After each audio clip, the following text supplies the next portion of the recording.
طيب وصلنا إلى قول الشيخ ابن عثيمين رحمه الله مسألة رأيتموها؟ Guys see it? Page 350. طيب الحمد لله رب العالمين والصلاة والسلام على أشرف الأنبياء والمرسلين نبينا محمد وعلى آله وصحبه أجمعين. قال الشيخ ابن عثيمين رحمه الله: مسألة: إذا قال قائل: أرأيتم لو أفطر شخص لمصلحة الغير في غير مسألة الحبلى والمرضع، مثل أن يفطر لإنقاذ غريق أو لإطفاء حريق، فهل يلزمه القضاء والإطعام؟ مسألة. Now here's the issue, a question.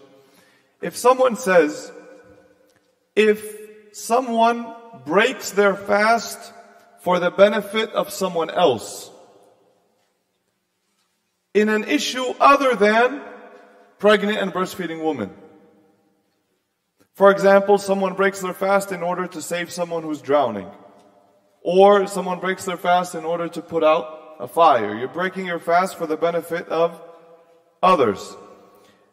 Do they have to do al-qada and al-it'am?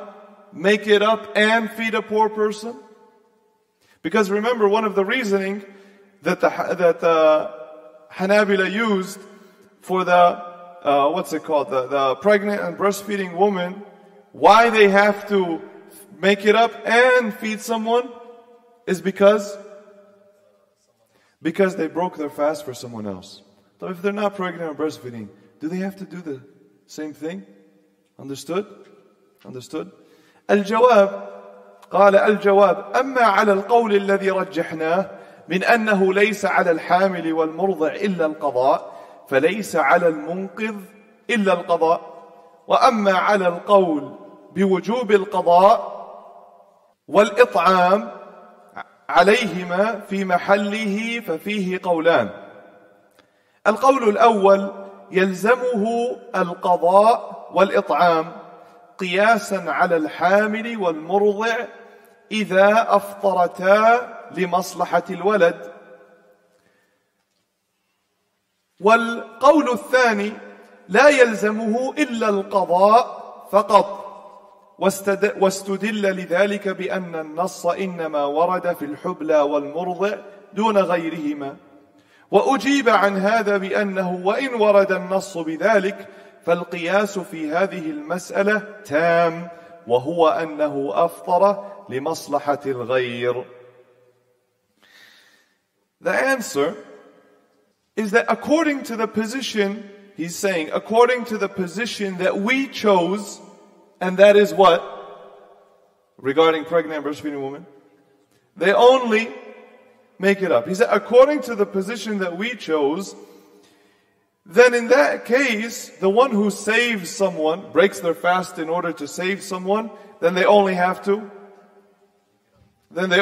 make it up. So what about the ones who say the pregnant and breastfeeding woman must make up their day and feed someone because they broke their fast? Someone else. So what do they say now if someone breaks their fast for someone else? Someone breaks their fast and put out a fire, breaks their fast in order to save a drowning person, and whatever other example. What do they say in this case?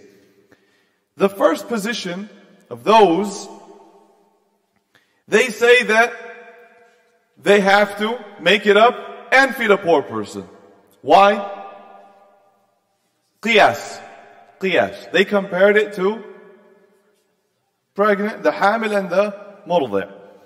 The second opinion among them, and of course this doesn't apply for us because we said just make it up. So the second position for them is that they don't have to feed and they only have to make it up. Qada faqat. And they said that, well, the text is only referring to pregnant and breastfeeding women. The text mentions them, we'll stick to that, and it doesn't apply to anyone else. However, the ones who said they have to do both responded to this by saying, yeah, it's true that the text mentions them specifically.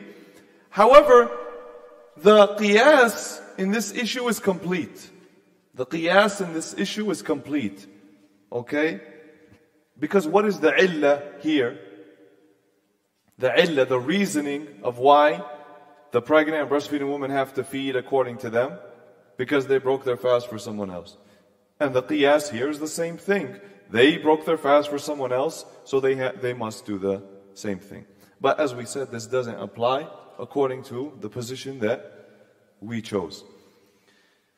يقول رحمه الله: والإفطار لمصلحة الغير له صور منها إنقاذ غريق مثل أن يسقط رجل معصوم في الماء ولا يستطيع أن يخرجه إلا بعد أن يشرب فنقول اشرب وأنقذه. Now, breaking the fast for someone else's benefit has different scenarios. You can imagine it in different ways. For example, he says, the first, saving a drowning person. He says, for example, a man whose blood is protected, ma'soom. He is ma'soom, someone whose blood and wealth and honor is protected, falls into some water. Why did he say someone who's ma'soom? You guys get it? Okay, so if someone is not ma'soom, do you have to save them? No, you don't. For example, an example where someone's blood is not ma'soom, is not protected, is in the state of war. Enemy's blood is not ma'soom. So if someone among them falls into some water, what do you're going to go save them and then go back and shoot at them? Huh? So that would be someone who is not ma'soom. That's someone who is not ma'soom.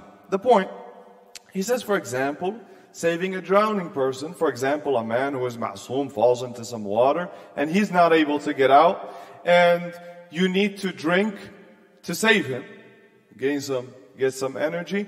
And so he says, we say, drink and save him.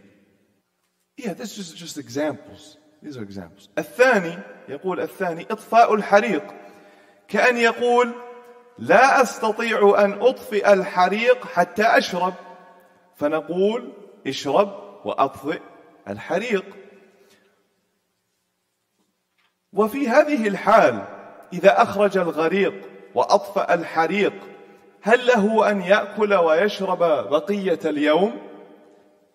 الجواب نعم، له أن يأكل ويشرب بقية اليوم لأنه أذن له في فطر هذا اليوم، وإذا أذن له في فطر هذا اليوم صار هذا اليوم في حقه من الأيام التي لا يجب إمساكها فيبقى مفطرا إلى آخر النهار. Another scenario, second. Putting out what? Fire. Putting out a fire. Because when putting out a fire, how is it? Heat, dry, need energy, so on. Firefighter. If someone's a firefighter, you need this ruling. For example, he says, someone says, I'm not able to put out the fire until I drink. Okay, and there's lives at hand, and there's the property of people at stake. And so we tell him, drink and put out the fire. And so he says, in this case, if he saves the drowning person and he puts out the fire and he had broken his fast, is he allowed to eat and drink the rest of the day? I don't know if you guys remember, we mentioned something and we said, if someone is allowed to break their fast during the beginning of the day, then they can carry that out for the whole day. And we mentioned the athar of, I believe it was Ibn Mas'ud, radiyallahu anhu, where he said, whoever ate at the beginning of the day shall eat at the end of the day. Meaning if you have broken your fast for a legislated excuse, then you are not required to withhold the rest of the day. You guys remember this? We said, for example, a traveler comes back from traveling. Are they required to If a sick person broke their fast, but then they feel better, they require to. صح. يقول الجواب نعم. Yes, he is allowed to eat and drink the rest of the day because he was given permission to break his fast that day. And so if he was given permission to break the fast that day, then that day for him is not a day which he is obligated to withhold. And so he can stay like that till the end of the day. He can stay like that for the whole day where he has broken his fast. الثالث وكذلك لو أن شخصا احتيج إلى دمه بحيث أصيب رجل آخر بحادث ونزف دمه وقالوا إن دم هذا الصائم يصلح له وإن لم يتدارك هذا المريض قبل الغروب فإنه يموت فله أن يأذن في استخراج دمه من أجل إنقاذ المريض وفي هذه الحال يفطر بناء على القول الراجح في أن ما ساوى الحجامة فهو مثلها وسيأتي الخلاف في هذه المسألة وأن المذهب لا يفطر بإخراج الدم إلا بالحجامة فقط دون الفصل والشرط والصحيح أن ما كان بمعناها يأخذ حكمها. وهذه المسألة ستأتي إن شاء الله استخراج الدم والحجامة. Third, if someone, the third scenario, for example, if someone's blood is needed, this is a common issue. If someone's blood is needed. For example, a man was in an accident and he lost a lot of blood. And they said the blood of that fasting person is suitable for that man. And if he is not saved before al-ghurub, then he will die. Meaning we can't delay it. He says, and so he is allowed to give permission for his blood to be taken, extracted, in order to save the person. And in this case, this is the words of the Shaykh, and in this case, his fast is broken according to the correct position, in that which is equal to hijama is similar to it. He said according to the correct position, meaning then what? There's differing. He said according to the correct, that means there's differing in this issue. And that is what the Shaykh said, the correct position. And that is that if it's something is equal to hijama, you extract just a hijama, you're taking blood, something else you're taking blood, then they're equal. And so hijama breaks the fast, okay, then extracting blood also breaks the fast. Even though the Hanabila differentiate between hijama and other than hijama, and we're going to see why. He said, وَسَيَأْتِي الْخِلَافِ في هذه المسألة. And the differing in this issue is going to come. And the madhab is that you don't break your fast if you take blood unless it's by hijama. They said your fast is not broken unless your blood is taken by hijama, cupping.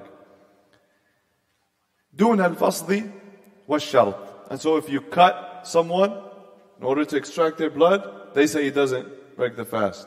According to who? Hanabila. The Shaykh says, and the correct position is that which is similar to it, meaning hijama takes the same ruling. And we're going to talk about this in a little bit more detail when we get to the section about the things that break your fast. And we're going to talk about hijama and extracting blood and so on. يقول الشيخ رحمه الله تنبيه قول المؤلف رحمه الله أطعمتا لكل يوم مسكينا ظاهره أن الإطعام واجب على الحامل والمرضع وهو ظاهر أثر ابن عباس رضي الله عنهما. والمذهب أن الإطعام واجب على من تلزمه النفقة.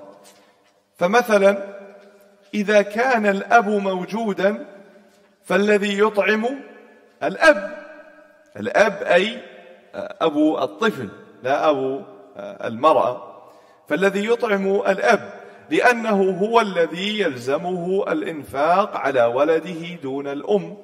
وعلى هذا فلا نخاطب الأم إلا بالصيام فقط، وأما الإطعام فنخاطب به الأب. ولو أن الأب لم يطعم فليس على الأم في ذلك إثم.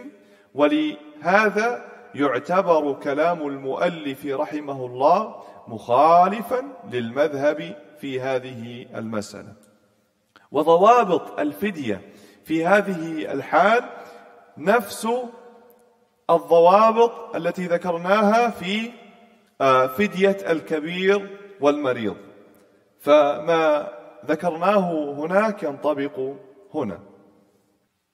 He says, now, note, tanbih, remember when we read the words of Al-Hajjawi and he said, they feed for every day a poor person, referring to breastfeeding women and pregnant women. Remember, the apparent meaning of this is that the pregnant and breastfeeding women themselves have to feed the poor person. Okay? And the Shaykh says, and this is the apparent meaning of the Athar of Ibn Abbas. However, the madhab is that the one who has to feed is the one who is required to support the woman and child. Okay? So the ones who say you have to the pregnant and breastfeeding have to make it up and feed someone, well, who's required to do the feeding? So he says, for example, if the father is present, the father of who? No, the father of the child, not the father of the woman. So then who feeds in that case? The father, because he's the one who's required to financially support the child. He's the one who's financially required to support the child. And the woman as well if they're married. Now, so in that case, then who do we address regarding feeding the poor person? Who is required? The father of the child. And so if the father refuses to do it, there's no sin on the mother. There's no sin on the mother, the pregnant or breastfeeding woman. And so he says that then the words of the author in this case are in opposition to the madhab. Because it seems that the words of the author are saying they themselves have to do it. And the madhab says that who has to do it? The one required to support. And the fidya in this case, feeding in this case, the conditions of the fidya or the characteristics of the fidya are the same as what we mentioned regarding, then it is the same fidya as the sick person who is not able to make up his fast. Okay? And this is all, going back, this is all applies only to the position of those who say what? You have to make it up and feed. But according to the position that the Shaykh chose and we chose, we said, just make it up and there's no feeding.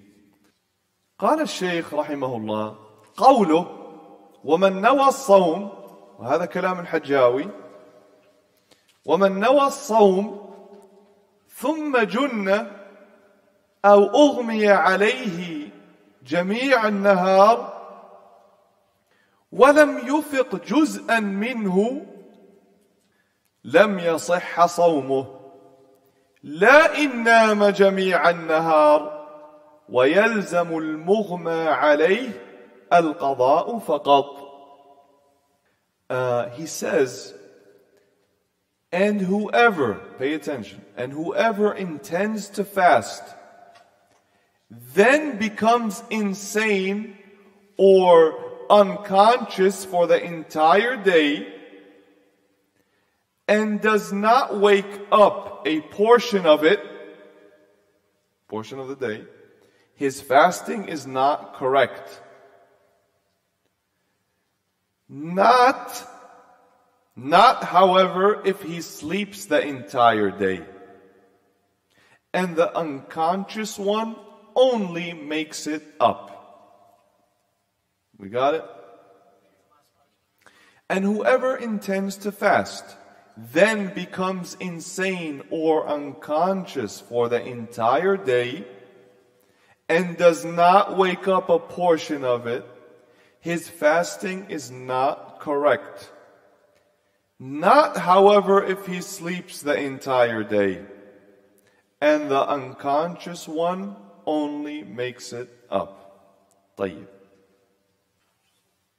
قال الشيخ رحمه الله قوله فقط في عبارته هذه فيه شيء من الخلل، لأن قوله فقط يوهم أن المراد بلا إطعام ويلزم المغمى عليه القضاء فقط، يوهم أن المراد بلا إطعام، وليس هذا هو المراد، بل المراد أن المغمى عليه من بين هؤلاء الثلاثة هو الذي يلزمه القضاء. ولهذا لو قال ويلزم المغمى عليه فقط القضاء لكان أبين.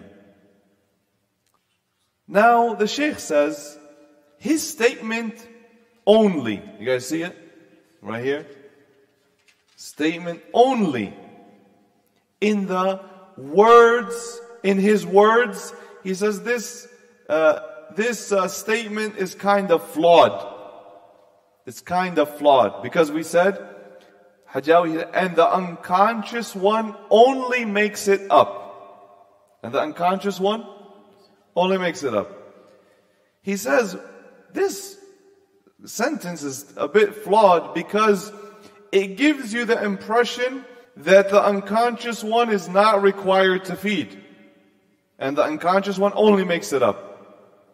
He says, but this is not what is intended. What's intended is that the unconscious one out of these three, sleeping, insane, unconscious, the unconscious one out of these three, he is the one who has to make it up only.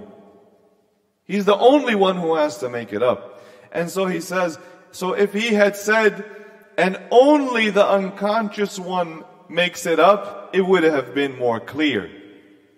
Okay? What did Al-Hajjawi say? He said, and the unconscious one only makes it up. He's like, only makes it up? Okay, then he doesn't have to feed. Is that what's intended? No. What he intends is, and only the unconscious one makes it up. Meaning only him, out of these three, sleeping, insane, unconscious, only unconscious has to make up that day. فهمتم؟ clear؟ قال هذه ثلاثة أشياء متشابهة: الجنون والإغماء والنوم، وأحكامها تختلف. أولا الجنون، فإذا جن الإنسان جميع النهار في رمضان من قبل الفجر حتى غربت الشمس فلا يصح صومه، لأنه ليس أهلا للعبادة، ومن شرط الوجوب والصحة العقل، وعلى هذا فصومه غير صحيح ولا يلزمه القضاء لأنه ليس أهلا للوجوب. Now, first he says, or before that, he says these are three things which are similar: insanity,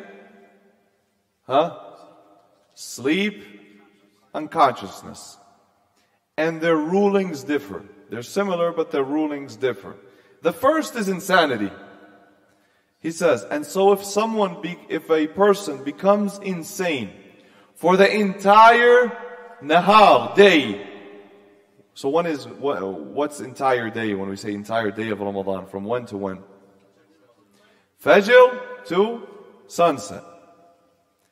So if he becomes insane for the entire day, from before Fajr until the sun is set, until the sun sets, then his fasting is not correct. His fasting is not correct. Why? Nahsant. Because he's not someone who is required to carry out the worship, because one of the conditions which make it obligatory and correct is an intellect. Right? Someone doesn't have an intellect, then you are not required to carry out the forms of worship. Okay?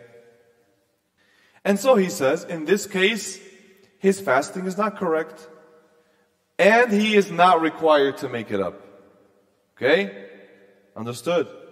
Insane, not required to make it up, and his fasting is not correct because he is not a person who is obligated to do so. He's not a person who is obligated to carry out the obligations.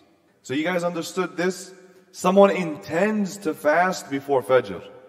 He intended to fast and then goes insane before Fajr time comes in and stays insane until sunset.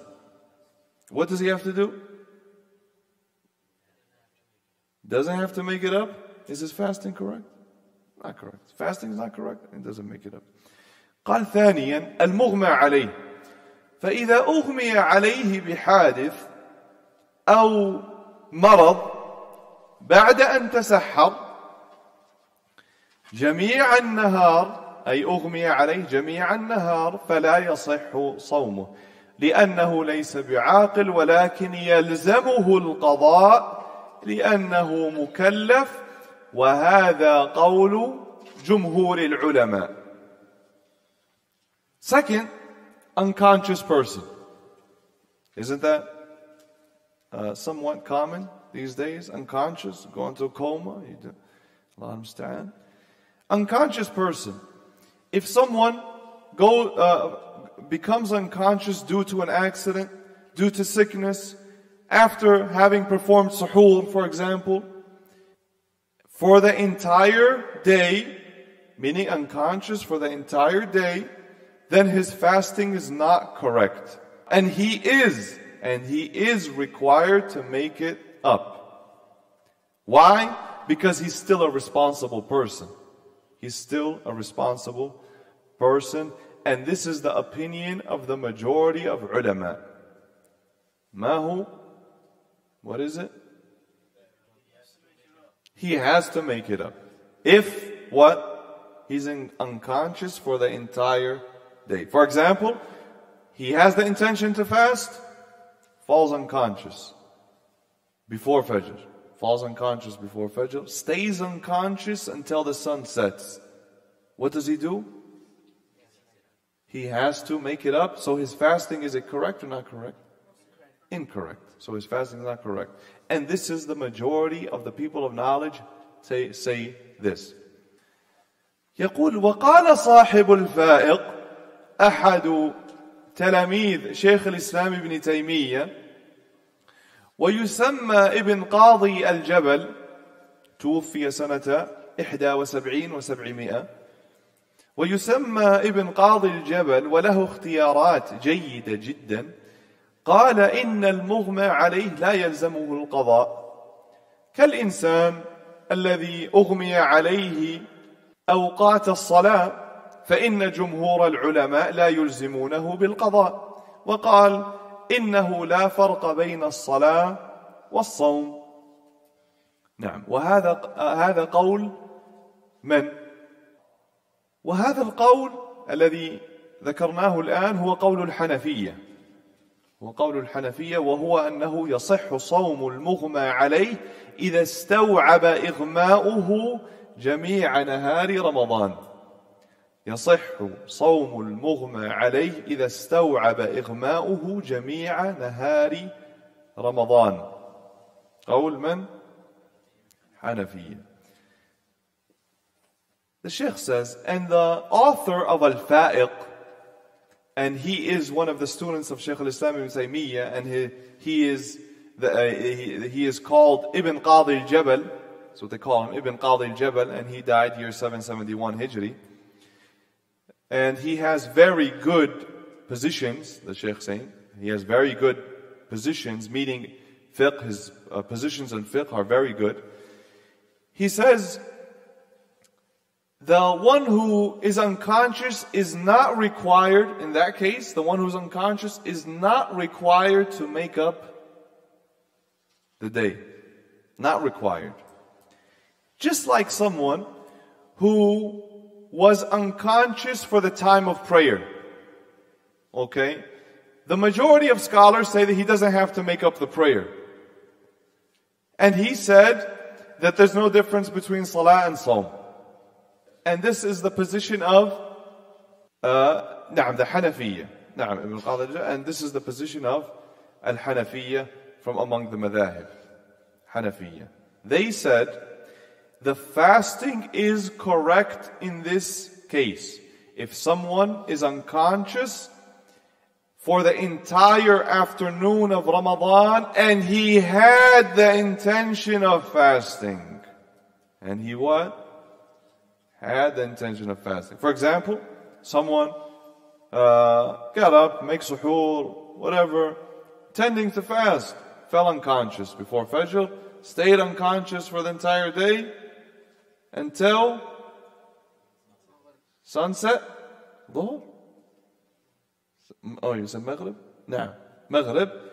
And so his fasting to the Hanafi in this case is correct. They said it's correct. ولو فرض يقول ولو فرض أن الرجل أغمي عليه قبل أذان الفجر وأفاق بعد طلوع الشمس لصح صومه. لماذا؟ لأنه أفاق جزءا من النهار وأفاق بعد طلوع الشمس لصح صومه. وأما صلاة الفجر فلا تلزمه على القول الراجح لأنه مر عليه الوقت وهو ليس أهلا للوجوب. So now if we take as an example someone who falls unconscious before Fajr. He woke up after sunrise and so what? Okay, did you guys get it? Someone has the intention to fast, fell unconscious before Fajr, woke up after sunrise, after the sun rose. His fasting is correct. His fasting is correct. He continues. So the Shaykh says, as for praying Fajr, then it's not a requirement according to the correct opinion, because that portion of time passed while he was not obligated to pray. Okay? He was unconscious during the whole time of Fajr, woke up after it. He's not required to make it up. He's not required to make it up. Understood? الثالث النائم فإذا تسحر ونام من قبل أذان الفجر ولم يستيقظ إلا بعد غروب الشمس فصومه صحيح لأنه من أهل التكليف ولم يوجد ما يبطل صومه ولا قضاء عليه. Third case, so we saw insane, unconscious, now sleeping. He says if someone, for example, had suhoor, okay, and fell asleep before Fajr Adhan. Fell asleep before Fajr Adhan. And only woke up after when? Sunset. Or woke up after Maghrib. Yani deep sleeper, okay? Some people like that. They can sleep the whole day. So he fell asleep and he stayed asleep until Maghrib. His fasting is correct. His fasting is correct because he's still someone who's responsible. He's still someone who's responsible. and there is nothing which invalidated his fast, and so he doesn't have to make it up. Fasting is correct? Doesn't have to? Doesn't have to make it up. Of course. Salawat, of course. قال والفرق بينه وبين المغمى عليه أن النائم إذا أوقظ يستيقظ بخلاف المغمى عليه. نعم، فالنائم إذا نبه انتبه. النائم إذا نبه انتبه بخلاف المغمى عليه، فإنه إذا نبه لم ينتبه. المغمى عليه إذا نبه لم ينتبه، ولهذا كان المغمى عليه أشبه بالمجنون منه بالنائم.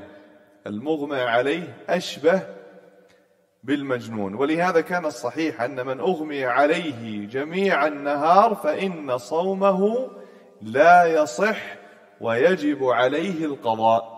ويجب عليه القضاء. وهذا إذا أغمي عليه جميع النهار كما قلنا، نوى ثم أغمي عليه جميع النهار. وأما من أغمي عليه جميع الشهر، شهر رمضان، ثم أفاق بعد انقضاء الشهر، فإنه يجب عليه القضاء بالإجماع.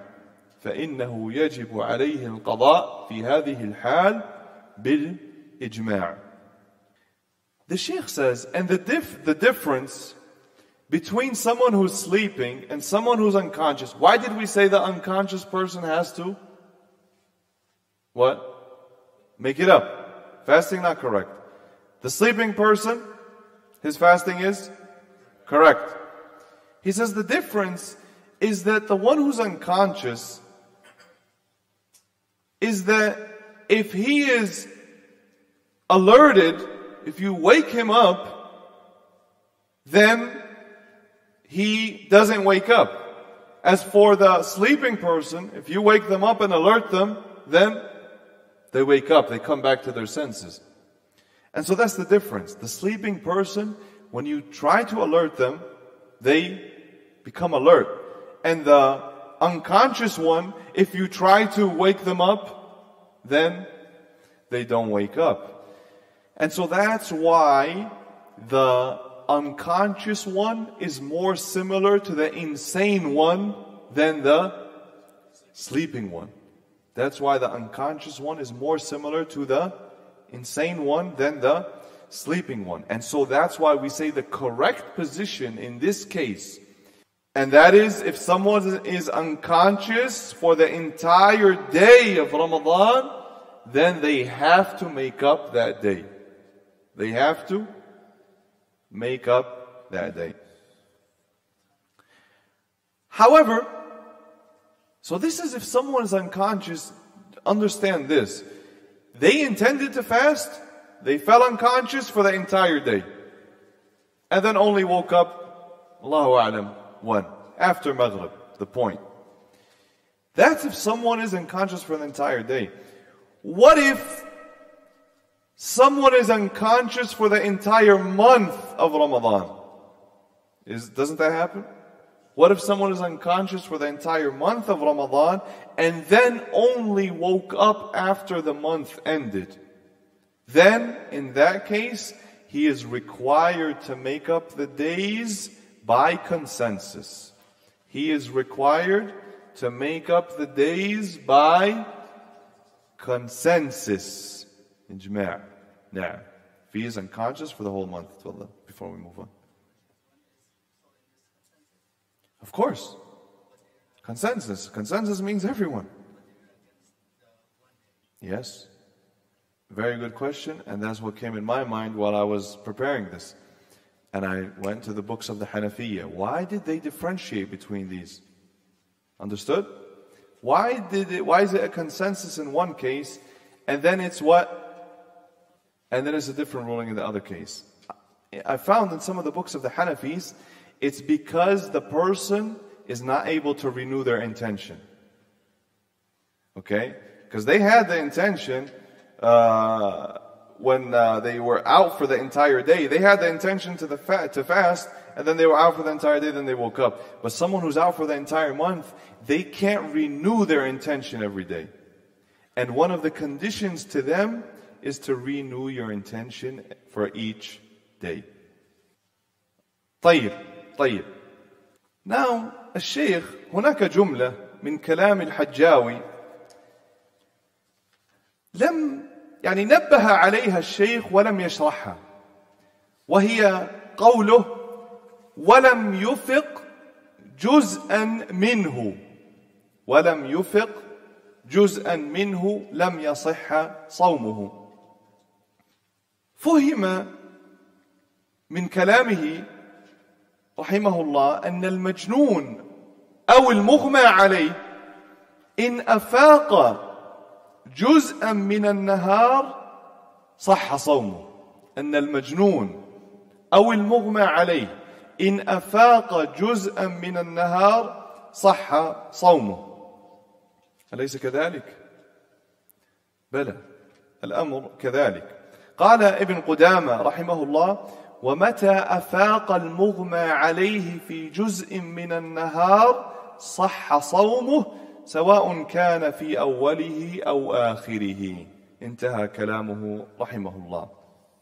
Now there's a statement that Al-Hajjawi mentioned that the Shaykh here didn't explain, even though he kind of alluded to it, but he didn't explain it. And that is when Al-Hajjawi said, and does not wake up a portion of it, his fasting is not correct. And does not wake up a portion of it. That statement right there. And whoever intends to fast then becomes insane or unconscious for an entire day and does not wake up a portion of it, his fasting is not correct.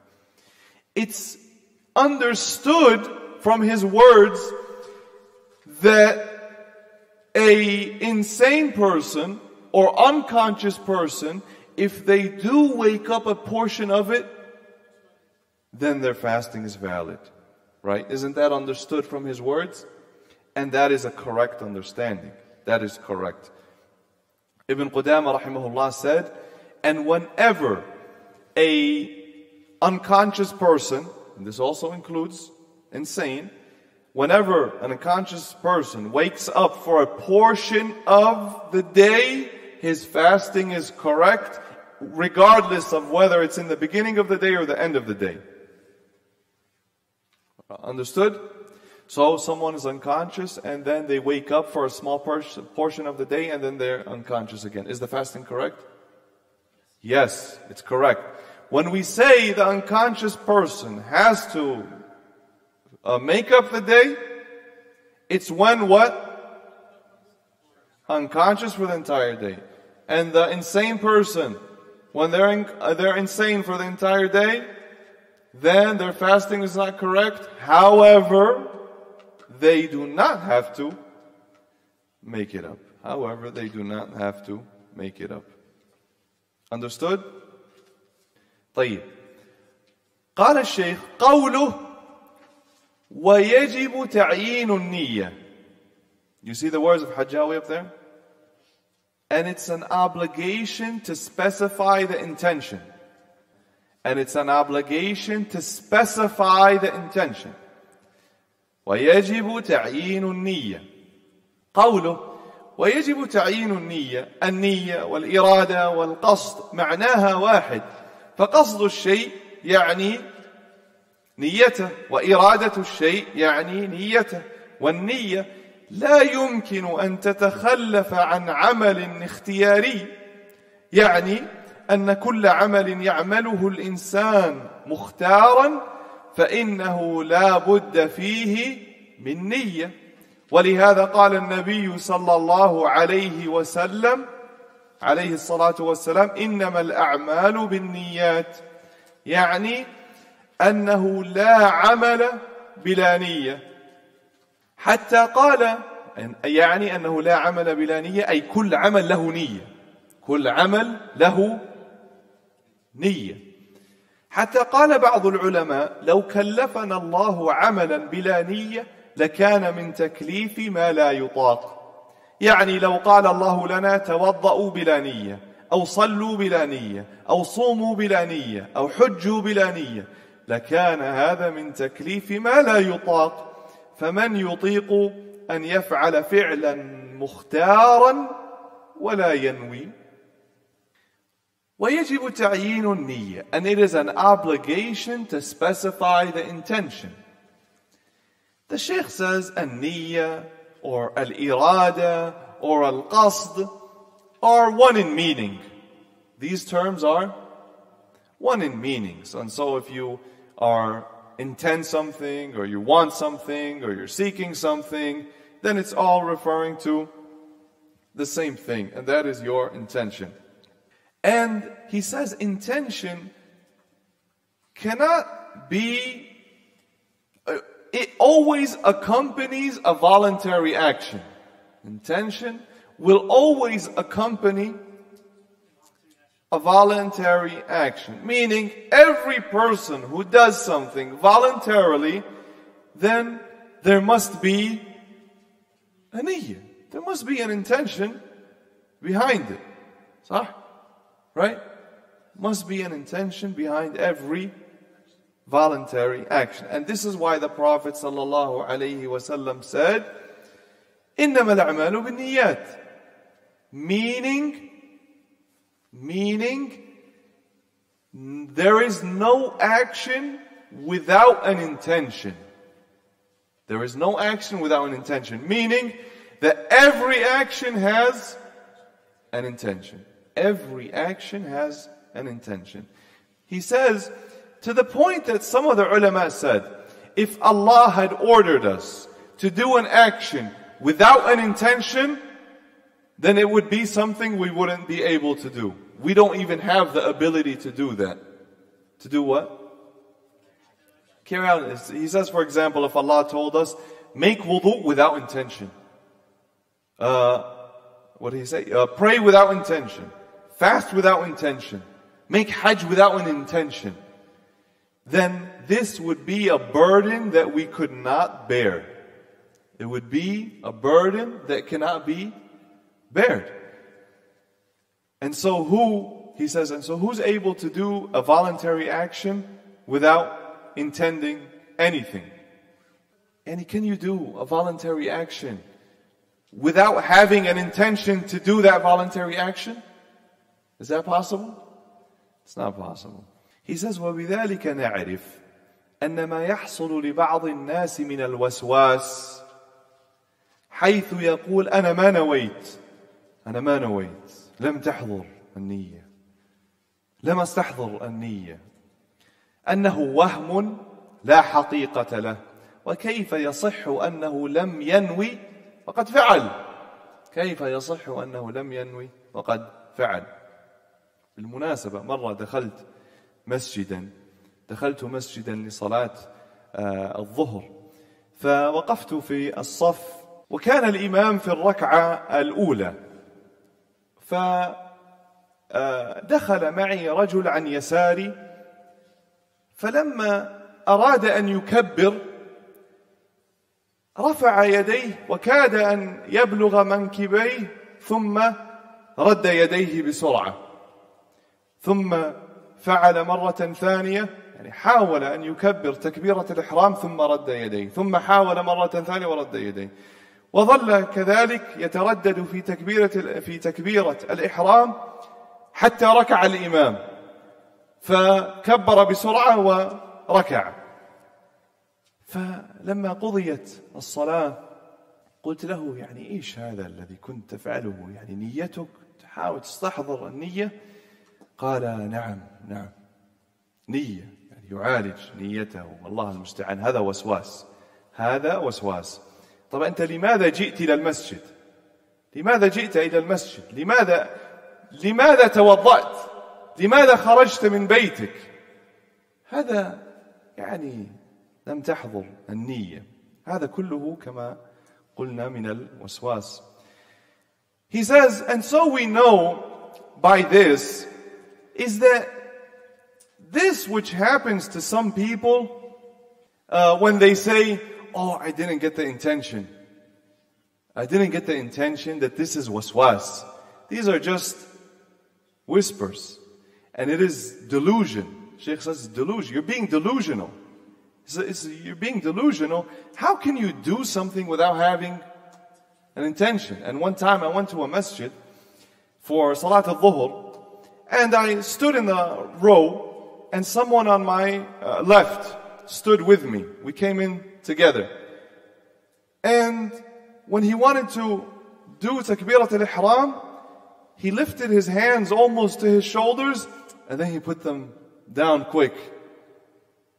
And then he did it again, and then he was like, well, like that, just put his hands. And he stayed like that in the first rak'ah, trying to get Takbirat al-Ihram, until the Imam made ruku'. And then when the Imam made ruku' and the Imam was about to get up from ruku', he said, Allahu Akbar, and he just went down real quick. So when the salah was over, I told him, Yani, what were you doing? Yani, what was that what you were doing before the salah? Yani, is it a problem with your intention? Like, you trying to get the intention? He said, yeah.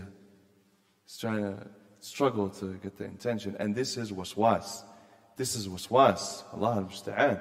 Yani, what are you talking about trying to get the intention? Why did you leave your house? Why did you leave your house? Why did you come to the masjid? I left my house to go pray. I had to go pray.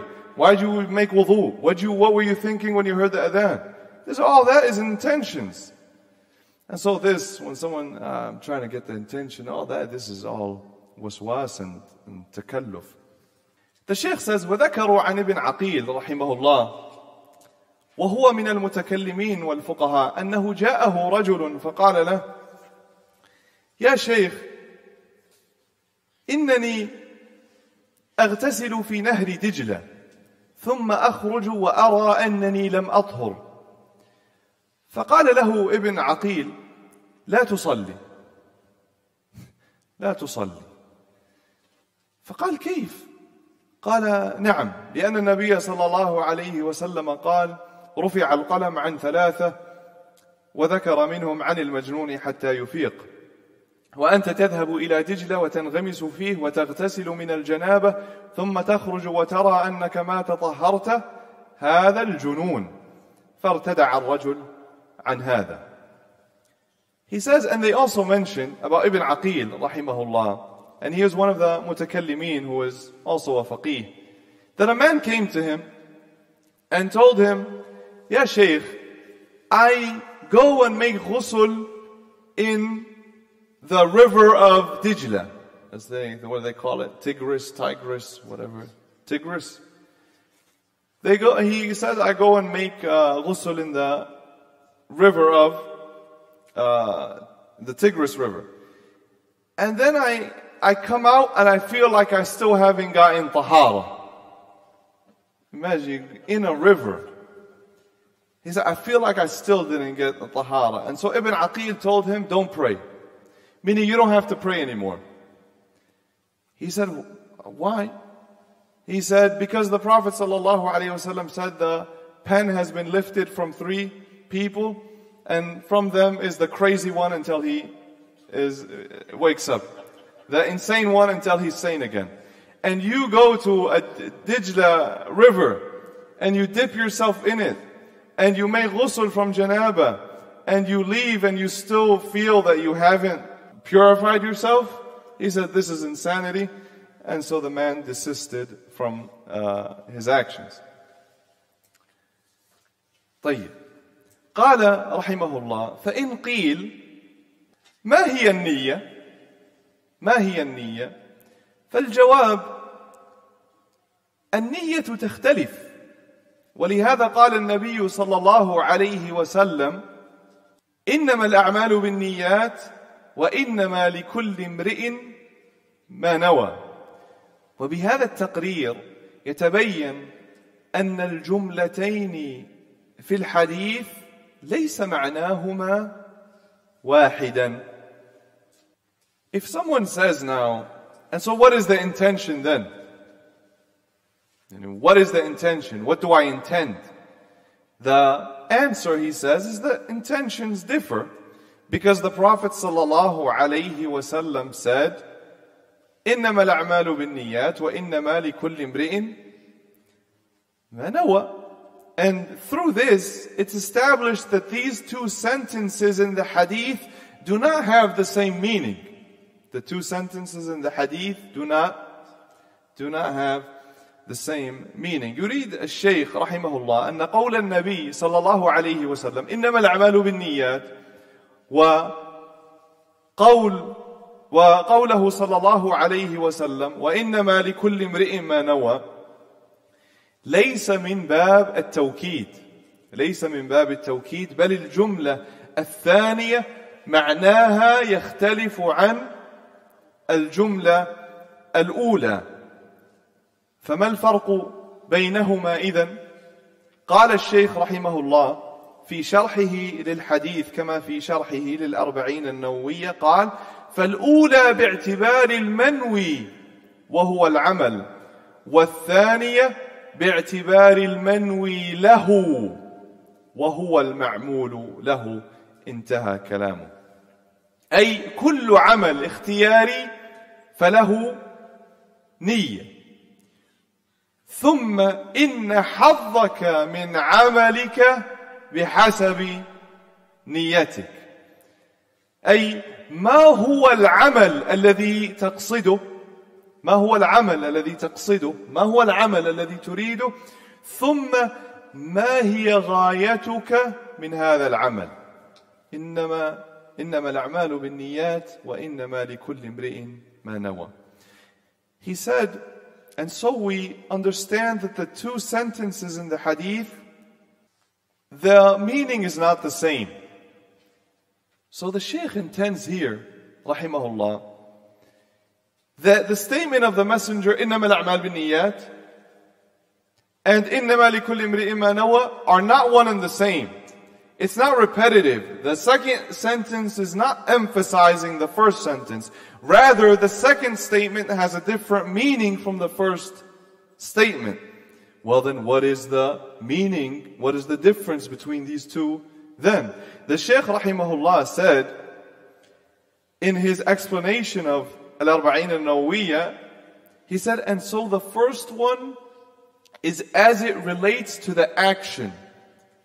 First statement is as it relates to the action, and the second is as it relates to what you are intending, meaning what you are doing the action for. Understand the difference? Meaning, every voluntary action has an intention. However, your share of your action is according to your intention. In other words, what is the specific action that you are intending? إِنَّمَا الْأَعْمَالُ بِالنِّيَّاتِ. What is the action that you want? وَإِنَّمَا لِكُلِّ امْرِئٍ مَا نَوَى. And what is your goal? What are you seeking from that action? Understood? Understood? Final sentence. قوله ويجب تعيين النية أفادنا بهذه العبارة أن النية واجبة وأنه يجب تعيينها أيضا فينوي الصيام عن رمضان أو عن كفارة أو عن نذر أو ما أشبه ذلك. فلا يصح الصوم إذن بلا نية. لا يصح الصوم بلا نية. والصيام ليس مجرد الإمساك بل هو إمساك بنية. إمساك بنية كما في الحديث القدسي يدع طعامه وشرابه من أجلي. يدع طعامه وشرابه من أجلي. إمساك بنية. طيب, final sentence, and we finish with this. His statement, وَيَجِبُ تَعْيِينُ النِّيَّةِ, and it's an obligation to specify the intention. It's an obligation to specify the intention. He informs us through this statement that the intention is an obligation. That the intention, an obligation. And that it is an obligation to specify it. What does it mean, specify it? Meaning, what action are you doing? When you have the intention to fast. Okay, fast what? Are you fasting an expiation for something? Are you fasting for expiation of an oath, expiation of dhihar? Are you fasting a nadhr, a vow? What is it? Is it Ramadan? What action are you intending? So it's an obligation to specify.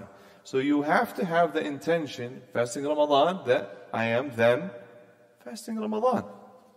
He says, and so you intend, you're fasting Ramadan, or a expiation, or for a vow, or whatever. And so, then fasting is not correct except with an intention. Fasting is not correct except with an intention. Because fasting is not just refraining from the things that break your fast. Is that what fasting is? No, it's refraining paired with an intention. These are the two pillars of fasting. Imsak, niyyah. You're refraining from the mufattirat with the intention. With an intention. And one of the hadith that prove that is the hadith Qudusi, where Allah Azza wa Jal said, He leaves His food and drink for my sake. Leaves food and drink, imsak. For my sake, niyyah. Clear? ونكمل في الأسبوع القادم إن شاء الله تعالى. صلى الله وسلم على نبينا محمد وعلى آله وصحبه أجمعين.